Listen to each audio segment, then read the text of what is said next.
दूसरों को दुविधा में रखें, अनिश्चय का माहौल बनाएं। विचार। इंसान आदतों के हिसाब से चलते हैं। उनके मन में इस बात की गहरी चाहत होती है कि दूसरों के काम उन्हें परिचित लगे।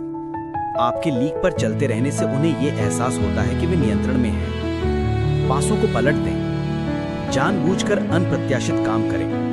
अगर आपके व्यवहार में कोई निरंतरता, तारतम्य या उद्देश्य नहीं दिखेगा तो उनका संतुलन गड़बड़ा जाएगा और वे आपके कदमों का मतलब समझने की कोशिश में थककर चूर हो जाएंगे। बहुत आगे तक ले जाने पर यह रणनीति आतंक उत्पन्न कर सकती है।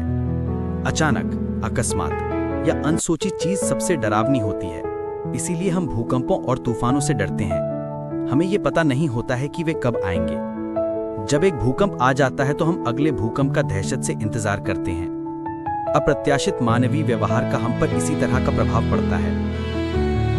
जानवर निश्चित तरीके से व्यवहार करते हैं, इसीलिए हम उनका शिकार करके उन्हें मार पाते हैं। सिर्फ इंसान में ही अपने व्यवहार को बदलने, नया काम करने और दिनचर्या और आदतों को छोड़ने की क्षमता होती है। बहरहाल, ज्यादातर लोगों को इसकी शक्ति का एहसास ही नहीं होता है। वे दिनचर्या के आराम को ज्यादा पसंद करते हैं। इस तरह वे जानवरों की लीक पर चलते हैं और बार बार वही काम करते हैं।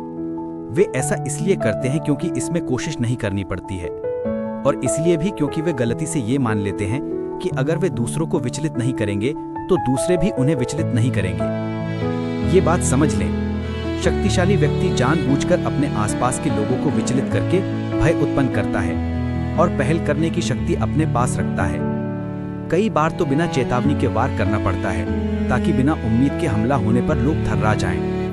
इस तरकीब का इस्तेमाल शक्तिशाली लोग सदियों से कर रहे हैं। 15वीं शताब्दी में इटली के मिलान के वाइकोंटी के आखिरी ड्यूक फिलिप्पो मारिया जानबूझकर लोगों की उम्मीद के विपरीत काम करते थे।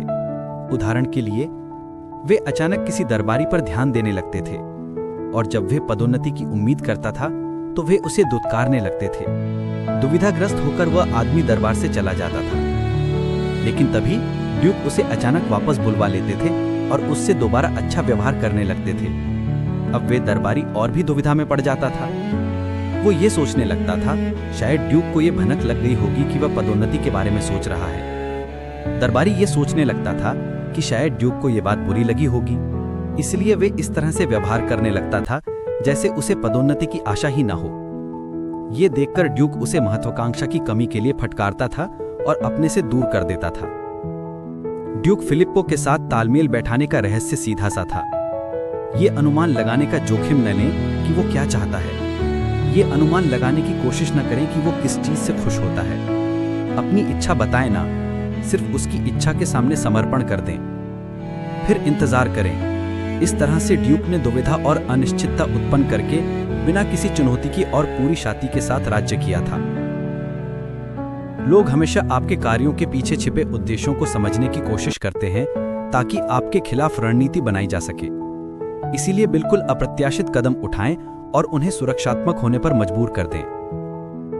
कुछ समय तक पाब्लो पिकासो ने अपनी पेंटिंग्स पॉल रोजनबर्ग नाम के एक आर्ट डीलर को बेची। फिर एक दिन बिना किसी कारण के पाब्लो पिकासो ने उससे कहा कि अब वे उसे अपनी कोई पेंटिंग नहीं बेचेंगे। पिकासो ने इसके कारण को स्पष्ट करते हुए मन ही मन सोचा। रोजनबर्ग अगले 48 घंटों तक ये अनुमान लगाने की कोशिश करेगा कि ऐसा क्यों हुआ। कहीं ऐसा तो नहीं कि मैं अपनी पेंटिंग्स किसी दूसरे आर्ट डीलर को बेचना चाहता हूँ।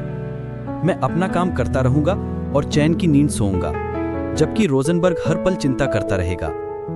2 दिन बाद वो मेरे पास परेशान हालत में आएगा और कहेगा, देखो मित्र, मैं तुम्हें जितने पैसे देता हूं, अगर मैं तुम्हें उससे ज्यादा पैसे दूं तब तो तुम मुझे मना नहीं करोगे ना। अप्रत्याशित व्यवहार सिर्फ दहशत फैलाने का ही हथियार नहीं है। हर दिन व्यवहार के तरीके को बदलने से आपके चारों तरफ उथल पुथल होगी और लोगों की रुचि जागृत होगी। लोग आपके बारे में बातें करेंगे, ऐसे उद्देश्य और स्पष्टीकरण सोचेंगे जिनका सच्चाई से कोई संबंध नहीं होगा। वे कंटिन्यूअसली आप ही के बारे में सोचते रहेंगे। परिणाम ये होगा कि जितने ज्यादा मूडी दिखेंगे उतना ही ज्यादा सम्मान हासिल होगा। सिर्फ अधीनस्थ लोग ही निश्चित तरीके से व्यवहार करते हैं। सुरक्षा एकावास।